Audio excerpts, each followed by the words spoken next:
கிச்சன்ல பிஸ்கெட், பால், பிரெட் எல்லாமே வச்சிருக்கேன். அதெல்லாம் சாப்பிட்டுட்டு ஒழுங்கா படுத்து தூங்கிடணும். வெளிய எங்கனாவது போனேன், அப்புறம் பார்த்துக்கோ. அப்ப நீ வரல வரல, அப்ப நீ வரல வரல. நானும் வரல. நீயும் போக்கூடாது. சரி, அப்ப நான் தனியாவே போறேன். சின்ன பையன்னு யாராவது என் கண்ணை நோண்டி கைய உடைச்சு பிச்சை எடுக்க வச்சிருவாங்க.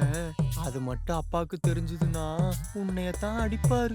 இல்லைன்னா போலீஸ்காரன் என்னைய புடிச்சு அது அப்பாவுக்கு தெரிஞ்சு உன்னைய புடிச்சு அடிச்சு சின்ன பையனை ஒழுக்கமா பாத்துக்க மாட்டேன்னு உன்னைய புடிச்சு அடிப்பாரு. இதெல்லாம் எதுக்கு நடக்கும்னு தானே உன்னை ஏய், கூப்பிடுறேன். என்ன பயமுறுத்துறியா? கால கீழ ஏதாவது வெளியில எடுத்து வச்சா அப்பாவ எழுப்பி சொல்லிடுவேன் எல்லாத்தையும். சொல்லு, நானும் சொல்லுவேன். என்ன சொல்லுவ? இந்த மொத்த பிளானுக்கும் ஸ்கெட்சே நீதான்னு சொல்லுவேன். நீ போய் சொன்னா அப்பா நம்பிருவாரா? நம்ப மாட்டாரு தான்.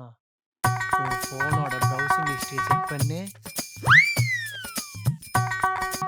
என்னடா மொத்த பிரியாணி கடையும் ஏன் போன்ல சர்ச் பண்ணி வச்சிருக்க? உன் ஃபோன்ல இல்ல, உன்னோட அக்கவுண்ட்ல.